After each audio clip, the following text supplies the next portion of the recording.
Hello दोस्तों, आप सभी का स्वागत है आपका अपने यूट्यूब चैनल शिक्षालय में। तो दोस्तों, आज की इस वीडियो में मैं आप लोग को झारखंड बोर्ड परीक्षा 2025 के क्लास 10 का जी हाँ दोस्तों 20 फरवरी के दिन जो आप लोग को साइंस सब्जेक्ट का एग्जाम होने वाला है, उसका दोस्तों मोस्ट इंपोर्टेंट ऑब्जेक्टिव क्वेश्चन लेके आ चुका हूँ। आप लोग को एग्जाम की दृष्टि में काफी इंपोर्टेंट प्रश्न सब है। चैनल पर पहली बार विजिट किए हो, चैनल को सब्सक्राइब नहीं किया तो सब्सक्राइब कर लीजिए और अपने दोस्तों के साथ ये वीडियो भी शेयर कर दीजिए ताकि उन्हें भी इस वीडियो का लाभ मिल सकेगा। तो चलिए आज की इस वीडियो को शुरू करते हैं। तो दोस्तों, पहला प्रश्न देख लीजिए। पहला प्रश्न है, किस दर्पण में वास्तविक फोकस होता है। वास्तविक फोकस दोस्तों अगर देखा जाएगा, फोकस बिंदु एफ दोस्तों वास्तविक किस में होता है, तो वास्तविक दोस्तों अवतल में होता है। एफ भी नेगेटिव होता है, भी और यू भी, ये तीनों दोस्तों आप लोग का देखा जाएगा तो ये वास्तविक होती है। ऑप्शन नंबर एक इसका राइट आंसर हो जाएगा। एक का आंसर हो जाएगा ऑप्शन नंबर एक अवतल होगा। दूसरा प्रश्न देख लीजिए। दूसरा प्रश्न है, मोटर वाहन के सामने कौन सा दर्पण लगा होता है। मोटर वाहन के सामने आप लोग भी देखे होंगे, जो गाड़ी रहता है, गाड़ी के जो ड्राइवर रहता है, ड्राइवर के सामने जो आगे के शीशा लगा रहता है, जिसमें आप लोग ड्राइवर आगे की वस्तु को देखते हैं।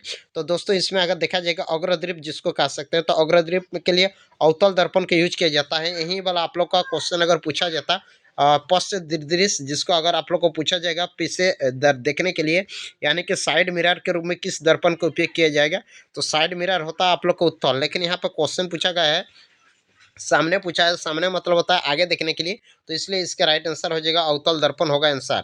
तीसरा प्रश्न देख लीजिए। तीसरा प्रश्न है, यदि एक लेंस की क्षमता -2D है तो इसकी फोकस दूरी क्या होगी। लेंस की क्षमता को हम लोग को पी से सूचित करते हैं। पी दिया है -2D, डी मतलब डायरेक्टर होता है, तो हम लोग को फोकस दूरी निकालना है। एफ बराबर फॉर्मूला होता है 1/p, तो 1/-2, 2 से 1 को भाग देंगे तो -0.5 क्या आया, मीटर आया। तो हम लोग का आंसर मीटर में नहीं है, हम लोग का आंसर सेंटीमीटर में है। अब मीटर को सेंटीमीटर में बदलने के लिए 100 से गुना किया जाता है, तो -0.5 गुना 100 कर लेंगे। ये पॉइंट हटा लेंगे, नीचे 10 होगा, एक एक जीरो कट जाएगा। तो आगे देख लीजिए, एक एक तो जीरो कट जाएगा, तो 5 2 से हो जाएगा 50 सेंटीमीटर, लेकिन यहाँ पे माइनस है तो -50 सेंटीमीटर इसका आंसर होगा। -50 देख लीजिए, ऑप्शन नंबर 3 है, तो 3 का आंसर हो जाएगा ऑप्शन नंबर 3 -50 सेंटीमीटर।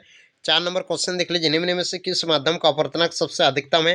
तो अगर देखा जाएगा तो हीरा का अपवर्तनांक सबसे ज़्यादा होती है, क्या कि हीरा का अपवर्तनांक 2.42 है होती है। तो 4 का आंसर हो जाएगा ऑप्शन नंबर 4 हीरा होगा। अगला 5 नंबर क्वेश्चन देख लीजिए। 5 नंबर प्रश्न है, प्रिज्म द्वारा प्रकाश की कौन सी परिघटना घटती है। आप लोग भी देखे होंगे, कोई एक प्रिज्म रहता है, यहाँ से कोई श्वेत प्रकाश आता है, तो ये 7 रंगों में विभाजित होती है, इसी को कहते हैं हम लोग वर्ण विक्षेपण। तो 6 नंबर प्रश्न देख लीजिए। 6 नंबर प्रश्न है, जरा दृष्टि दोष किस प्रकार के लेंस से दूर किया जाता है। तो दोस्तों, निकट दृष्टि दोष को अवतल लेंस से दूर किया जाता है, दूर दृष्टि दोष को उत्तल होगा। लेकिन यहाँ पे जरा दृष्टि दोष इसको होगा द्विफोक्सी लेंस, जिसको दूर किया जाता है। तो 6 का आंसर हो जाएगा ऑप्शन नंबर 3 द्विफोक्सी लेंस होगा। नेक्स्ट 7 नंबर प्रश्न है, ये सबसे आसान प्रश्न है, खतरे का निशान किस रंग का होता है। जी हाँ दोस्तों, मोस्ट इंपोर्टेंट सबसे आसान क्वेश्चन है। इतने आसान आप लोग को बोर्ड एग्जाम में नहीं देखने को मिलेगा। खतरे का निशान दोस्तों आप लोग भी देखे होंगे, कहीं पर भी डेंजर का सिंबल दिया रहता है, तो आप लोग को किस रंग का होता है, लाल रंग का होता है। ऑप्शन नंबर 2 इसका राइट आंसर होगा। अगला क्वेश्चन 8 नंबर, विभवांतर का एसआई मात्रक क्या होता है। दोस्तों, विभवांतर का एसआई मात्रक बोल्ट होता है, तो 8 का आंसर हो जाएगा ऑप्शन नंबर 1 बोल्ट होगा। 9 नंबर प्रश्न देख लीजिए। विद्युत परिपथ में धारा की माप के लिए किसका उपयोग किया जाता है। विद्युत धारा मापता है एमीटर में और विभवांतर मापता है वोल्ट मीटर में। तो यहाँ आप लोग को धारा पूछा है, तो 9 का आंसर हो जाएगा ऑप्शन नंबर 3 हो जाएगा, आमीटर हो जाएगा। 10 नंबर प्रश्न देख लीजिए। 10 नंबर प्रश्न चलिए मैं इसको थोड़ा छोटा कर देता हूँ।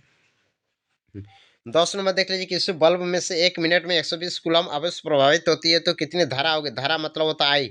आई बराबर फॉर्मूला होता है Q/T, तो Q का मान कितना है 120 और टाइम कितना है 1 मिनट। 1 मिनट में 60 सेकंड होता है, तो यानी कि हम लोग 60 काट देते हैं, एक एक जीरो कट जाएगा, 6 2 12 आ जाएगा।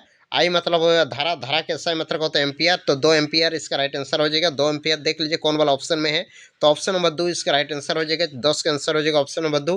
नेक्स्ट 11 नंबर प्रश्न देख लीजिए। 11 नंबर प्रश्न है, एक यूनिट विद्युत ऊर्जा का मान कितना होती है। तो एक यूनिट 3.6 गुना 10 का पावर 6 जूल होती है, तो ऑप्शन नंबर 4 इसका राइट आंसर हो जाएगा। अगला क्वेश्चन 12 नंबर क्वेश्चन देख लीजिए। विद्युत धारा प्राप्त करने वाली युक्ति। जी हाँ दोस्तों, जिससे हम लोग विद्युत धारा प्राप्त करते हैं वो जनरेटर से प्राप्त करते हैं, विद्युत जनित्र भी जिसको कह सकते हैं। ऑप्शन नंबर 1 इसका राइट आंसर हो जाएगा। अगला क्वेश्चन देख लीजिए। 13 नंबर, लघुपतन के समय परिपथ में धारा का मान, एक होता है दोस्तों अतिभरण और एक होता है लघुपतन। अतिभारण में दोस्तों क्या होती है, अतिभारण में दोस्तों शॉर्ट सर्किट जिसको बोल सकते हैं, और लघुपतन में दोस्तों ओवरलोड। ओवरलोड हो जाने से धारा का मान बहुत अधिक बढ़ जाती है। तो 13 का आंसर हो जाएगा ऑप्शन नंबर 1 इसका राइट आंसर हो जाएगा, बहुत अधिक बढ़ जाती है।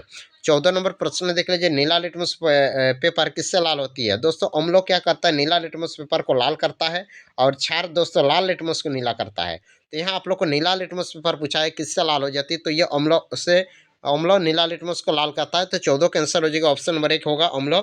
अगला क्वेश्चन 15 नंबर क्वेश्चन देख लीजिए, निम्न में से कौन क्षार है। तो अगर यहाँ देखा जाएगा तो ये वाला आप लोग का राइट आंसर हो जाएगा सोडियम हाइड्रोक्साइड, ये आप लोग का क्षार होती है। तो 15 का आंसर हो जाएगा ऑप्शन नंबर 4 आंसर राइट होगा NaOH। नेक्स्ट 16 नंबर प्रश्न देख लीजिए, जिप्सम का रासायनिक सूत्र क्या होती है। तो जिप्सम का रासायनिक सूत्र होती है CaSO4 × 2H2O होती है। तो 16 का आंसर हो जाएगा ऑप्शन नंबर 2 इसका राइट आंसर हो जाएगा। 17 नंबर प्रश्न देख लीजिए, समीकरण CaCO3-CaO+CO2 किस प्रकार का अभिक्रिया है। यहाँ देख लीजिए, एक पदार्थ दोस्तों दो पदार्थ में टूट रही है, टूटना को हम लोग कहते हैं वियोजन अभिक्रिया। 17 का आंसर हो जाएगा ऑप्शन नंबर 2 होगा वियोजन। 18 नंबर प्रश्न देख लीजिए, जल के विद्युत अपघटन में कैथोड पर कौन सी गैस मुक्त होती है। जी हाँ दोस्तों, जल के विद्युत अपघटन करेंगे तो कैथोड पर दोस्तों याद रख लीजिए कि हाइड्रोजन गैस मुक्त होती है। तो 18 का आंसर हो जाएगा ऑप्शन नंबर 1 हो जाएगा हाइड्रोजन, H2 हो जाएगा। 19 नंबर प्रश्न देख लीजिए, 19 नंबर प्रश्न है, उपचयन अपचयन का दूसरा नाम क्या है। तो दोस्तों उपचयन उपचयन को हम लोग रेडक्स अभिक्रिया भी कहते हैं, रेडक्स अभिक्रिया को ही उपचयन उपचयन अभिक्रिया कहते हैं। 19 के आंसर हो जाएगा ऑप्शन नंबर 3 रेडक्स अभिक्रिया। 20 नंबर प्रश्न, निम्न में से विद्युत का सबसे अच्छा चालक कौन है। तो दोस्तों विद्युत का सबसे अच्छा चालक होती है कॉपर होती है। ऑप्शन नंबर 1 इसका राइट आंसर हो जाएगा Cu कॉपर होगी। अगला दोस्तों 21 नंबर प्रश्न देख लीजिए, 21 नंबर प्रश्न है, गंधक है। तो दोस्तों अब अगर आप लोग को गंधक ना समझ में आ रहा है तो यहाँ देख लीजिए, गंधक को हम लोग इंग्लिश में कहते हैं सल्फर, जिसका संकेत होता है S, और परमाणु संख्या होती है 16। तो दोस्तों सल्फर क्या होती है, धातु है कि अधातु है। तो आप लोग जानते सकते हो, वो जो पीरियोडिक टेबल में आप लोग देख लीजिएगा, सल्फर एक प्रकार का अधातु होती है। तो 21 के आंसर हो जाएगा ऑप्शन नंबर 2 अधातु होगी। अगला 22 नंबर क्वेश्चन देख लीजिए, शीशा और टीन की मिश्र धातु को क्या कहते हैं। दोस्तों शीशा और टीन को मिला देंगे ना तो उसको सोल्डर कहते हैं। तो 22 के आंसर हो जाएगा ऑप्शन नंबर 1 होगा सोल्डर।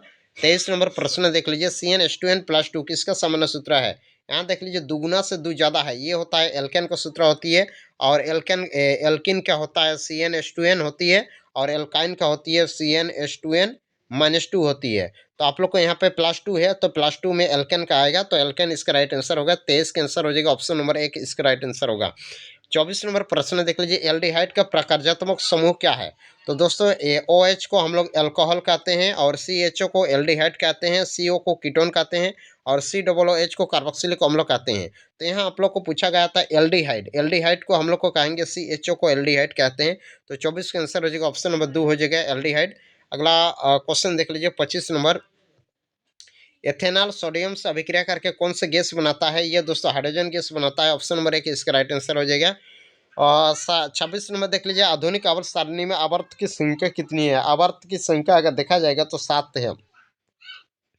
नेक्स्ट दोस्तों क्वेश्चन देख लीजिए आगे, 27 नंबर, समपोषी पोषण के लिए आवश्यक है। समपोषी मतलब होता है जो अपना वजन स्वयं बनाता है, जैसे पेड़ पौधों हो गया। तो पेड़ पौधों को कार्बन डाइऑक्साइड और जल तो चाहिए, क्लोरोफिल भी चाहिए, क्लोरोफिल पत्ती में पाया जाता है। हाँ, और सूर्य का प्रकाश भी चाहिए, यानी कि ऑप्शन नंबर 4 इसका राइट आंसर हो जाएगा। इनमें से सभी इसका राइट आंसर हो जाएगा। 28 नंबर क्वेश्चन देख लीजिए, जठर ग्रंथि पाई जाती है। तो जठर ग्रंथि आप लोग को पाई जाती है आमाशय में। तो ऑप्शन नंबर 1 इसका राइट आंसर हो जाएगा, जिसको जठर रस भी कहते हैं। तो आमाशय स्टोमच में पाई जाती है।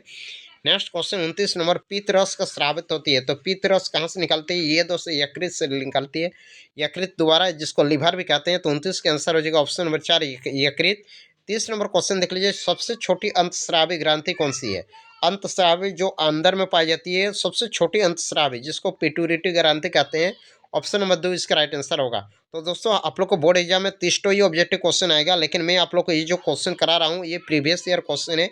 प्रीवियस ईयर क्वेश्चन है, 2023 में पूछा जाने वाला प्रश्न सब है। इसमें दोस्तों 40 ऑब्जेक्टिव 40 सब्जेक्टिव पूछा गया था, इस कारण मैंने आप लोग को 40 ऑब्जेक्टिव क्वेश्चन बता रहा हूँ। 31 नंबर क्वेश्चन देख लीजिए, घेंगा रोग पनपता है। तो घेंगा रोग दोस्तों किसकी कमी से पनपता है। तो दोस्तों आयोडीन की कमी से घेंगा रोग होता है। तो ऑप्शन नंबर 4 इसका राइट आंसर होगा। 32 नंबर देख लीजिए, प्राकोष में क्या पाए जाते हैं। तो दोस्तों प्राकोष में प्राक्कन पाए जाते हैं। तो 32 का आंसर हो जाएगा ऑप्शन नंबर 3 प्राक्कन होगा। 33 नंबर देख लीजिए, मानव में निषेचन की क्रिया कहाँ होती है? मानव में निषेचन की क्रिया फ्लोपियन ट्यूब में होती है, जिसको फ्लोपियन नालिका भी कहते हैं। 34 नंबर क्वेश्चन देख लीजिए, किसी जीव की जीनी संरचना को क्या कहते हैं? जीनी संरचना को जीनोटाइप कहते हैं। नेक्स्ट दोस्तों अगला 35 नंबर क्वेश्चन है, एक स्त्री में कौन सा लिंग गुणसूत्र पाई जाती है? स्त्री में XX पाई जाती है, पुरुष में XY पाई जाती है। तो यहाँ आप लोग को स्त्री पूछा है तो स्त्री में XX होगा, ऑप्शन नंबर 1 इसका राइट आंसर होगा। 36 नंबर जैव आवर्धन करने वाला रसायन क्या है? जैव आवर्धन DDT होती है, ऑप्शन नंबर 4 इसका राइट आंसर होगा। 37 नंबर क्वेश्चन देख लीजिए, बाघ उपभोक्ता है, बाघ किसका उपभोक्ता है? प्रथम पोषी स्तर का, द्वितीय पोषी स्तर का, तृतीय पोषी स्तर का, इनमें से कोई नहीं। अगर आप लोग को देखा जाएगा तो बाघ उपभोक्ता किस प्रकार से होता है? घास होती है, घास को खाता है, हिरन, हिरन को खाता है शेर। तो इसको आप लोग को हम लोग क्या कहते हैं? थर्ड नंबर पे है, यानी कि तृतीय पोषी स्तर भी कह सकते हैं। तो ऑप्शन नंबर 3 इसका राइट आंसर हो जाएगा, तृतीय पोषी स्तर। ये होता है प्रथम पोषी स्तर, ये द्वितीय है, ये तृतीय। तो ऑप्शन नंबर 3 इसका राइट आंसर होगा। 38 नंबर देख लीजिए, चिपको आंदोलन कब प्रारंभ किया गया था? तो चिपको आंदोलन 1970 के दशक में प्रारंभ किया था। दशक मतलब होता है 1970 से 1980 के बीच प्रारंभ किया गया था। तो यहाँ देख लीजिए 1970, ये दो तो नहीं होगा, 1970 और 80 के बीच प्रारंभ किया गया था, इसलिए इसका आंसर हो जाएगा 1972।